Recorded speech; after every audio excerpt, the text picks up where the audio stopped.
Kamusta? Ako nga pala si GH Tech at sa video na ito magbibigay ako ng gaming mouse recommendation mula 200 pesos hanggang 10,000 pesos. General guide lang ito at pwede kayong pumili depende sa budget, preference at gaano kalakas ang gaming setup nyo. That said, ano pang hinihintay natin? Let's do this! Unahin natin ang pinakamura. Una, Zeus M550 Black Mamba. 200 pesos, 199, 200 yan. Ito ang pinakasimpleng option dito. Gawa sa plastic at halata sa build ang pagiging budget. Pero functional pa rin sa basic use at casual gaming. Kung sobrang tipid ang hanap mo, okay na starter mouse ito. Ikalawa, Zeus ZM30 Ergonomic, 284 pesos. May 4 DPI adjustment, 6 buttons at 3 kulay na pagpipilian. Medyo mas maayos ang design kumpara sa M550 at base sa experience ko, nagtagal din ng ilang buwan bago lumabas ang wear and tear.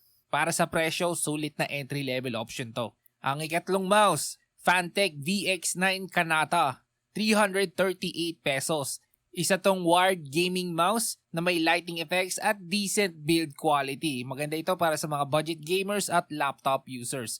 Pero may issues sa durability ng left click button matapos ng ilang buwan kong gamitin. Bumili din ako nito. Kaya alalahanin nyo na hindi ito ganong katibay. Katulad ng pangalawang binanggit kong mouse. Ngayon, ikaapat, Red Dragon M686 Vampire Elite, 480 pesos. Wireless gaming mouse na may 8 programmable buttons at komportable gamitin. Hindi ito pinakamagaan at hindi rin pinakamahaba ang battery life. Pero sa presyo, magandang entry-level wireless choice to.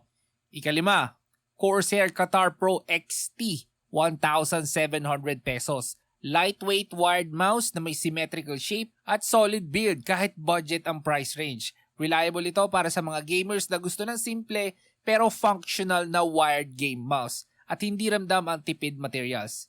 Ika-anim, Logitech G Pro Wireless, 4,155 pesos. Isa sa kakaunting totoong ambidextrous gaming mouse. May thumb button sa magkabilang gilid, kaya bagay para sa left-handed at right-handed users.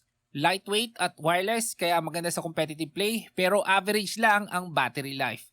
Ikapito, Logitech G502 X Plus, around 6,700 pesos. Madami siyang programmable buttons, optical mechanical switches at RGB lighting na diffused at maganda tingnan. Isa itong versatile mouse para sa mga players na mahilig mag-customize ng setup at kailangan ng maraming button inputs. Ikawalo, Razer DeathAdder V3 Pro, 6,500 pesos. Wireless mouse na lightweight at may ergonomic design. Maganda para sa matagal na gaming session at competitive use. Pero mas stripped down siya kumpara sa Basilisk series. Kaya mas bagay sa mga players na gusto simple pero high performance mouse. At ang huling mouse, Razer Basilisk V3 Pro 35K. Nagkakahalaga ng 9,000 pesos. Ito ang pinaka-premium option dito. May 11 programmable buttons, ergonomic shape, at gamit ang Focus Pro 35K optical sensor ng Razer. Bagay ito sa mga seryosong gamers na gusto ng all-around wireless mouse na flexible sa iba't ibang laro. So kayo nang bahala sa kung anong gusto nyong piliin, pero kung ako ang itatanungin nyo, kung budget gamer ka, tingnan nun maigi yung Zeus ZM30 ergonomic mouse. At kung marami ka namang pera, kung ako ang tatanungin mo, ang ginagamit ko ay Logitech G502X Plus. Matagal-tagal ko na rin ginagamit to at hindi pa naman ako nakaka-encounter ng problema. So ayan, supportahan nyo po sana ang video, like, subscribe, at kung meron kayong feedback, type nyo lang sa comment section. Salamat sa oras nyo. Ito ulit si GH Tech. Hanggang sa muli.